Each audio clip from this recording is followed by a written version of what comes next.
Salut à tous les bastonneurs et les bastonneuses, moi c'est Forgy, et aujourd'hui on va parler de cinéma, Dune partie 2. Je précise que c'est la partie 2, puisque c'est une suite directe, qui considère que vous avez vu la partie 1, ou que vous vous en foutez, et que vous suivrez par vous-même. Et en soi, si on est attentif, on peut raccrocher les wagons. C'est une critique brève et sans spoiler, j'en dirai pas plus que ce qu'on voit dans les bandes annonces. Le but étant de vous livrer mes impressions, et de vous donner envie d'aller au cinéma voir le film, si c'est pas déjà fait. Vous l'aurez donc compris, j'ai adoré cette séance. Dune, partie 2, réalisée par Denis Villeneuve, est un chef-d'œuvre. Ce genre de film qu'on ne voit plus très souvent, à la fois grand public, avec son lot d'action et de rebondissements, à la fois pour les geeks, fans d'univers approfondis, mais également une œuvre d'art, un cinéma où le fond et la forme sont traités au même niveau. Le film donne l'occasion de visiter Arrakis, la planète Dune, l'endroit où on récolte l'épice. Le mélange qui permet le voyage intersidéral, la plus grande ressource de l'univers, de faire un voyage chez les Fremen, le peuple du désert. Ses tribus, son histoire, ses coutumes et ses personnages forts. Dans le premier film,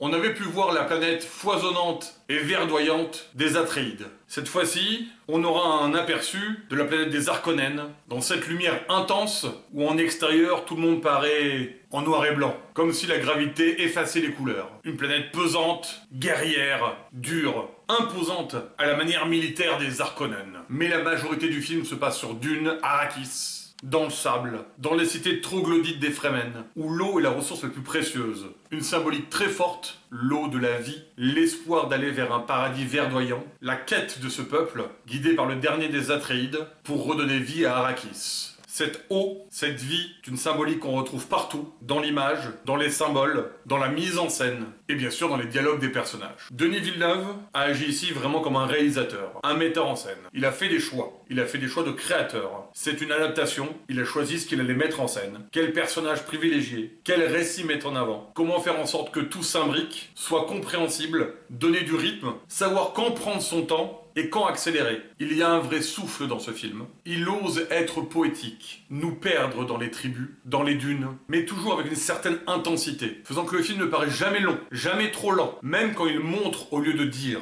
Peu de dialogue d'exposition. Ici, on nous explique pas le film, on nous fait confiance pour le comprendre, et on fait en sorte de nous donner toutes les clés. Le réalisateur fait des choix, des bons choix, pour que le spectateur vive l'aventure, la comprenne, mais puisse aussi y réfléchir et voir au-delà. C'est un grand film, ce qui veut dire qu'il doit être vu au cinéma. Allez le voir sur grand écran. Profitez du son, de la lumière, de l'espace. Immergez-vous. Si vous devez en voir qu'un sur grand écran dans les 6 premiers mois de 2024, allez voir Dune. Tout comme Avatar il y a quelque temps, il mérite l'expérience des salles obscures. Mais à mon avis, plus que Avatar, il ne nécessite pas de nouvelles technologies, un cadre spécifique. Le film n'est pas juste un voyage, c'est un récit, des personnages, une histoire. Et c'est pas facile de faire une partie 2 quand c'est le maillon du milieu d'une trilogie. Car c'est le cas. Dune, c'est 3 parties. Et ce film n'est pas juste là pour faire le lien entre le 1 et le 3. Non, il a son histoire à part entière. Il a ses choses à raconter. Mais il s'inscrit dans l'œuvre en entier. Les acteurs sont remarquables et justes. Aussi petits que peuvent être parfois leurs rôles, ils donnent ce qui est nécessaire.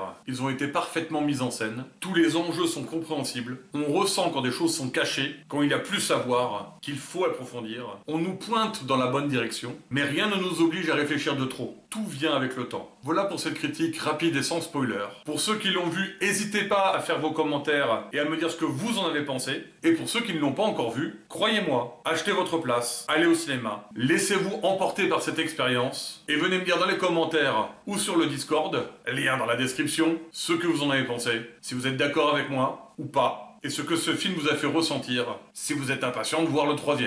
Merci à tous les bastonneurs et les bastonneuses d'avoir suivi cette petite critique, et à très vite!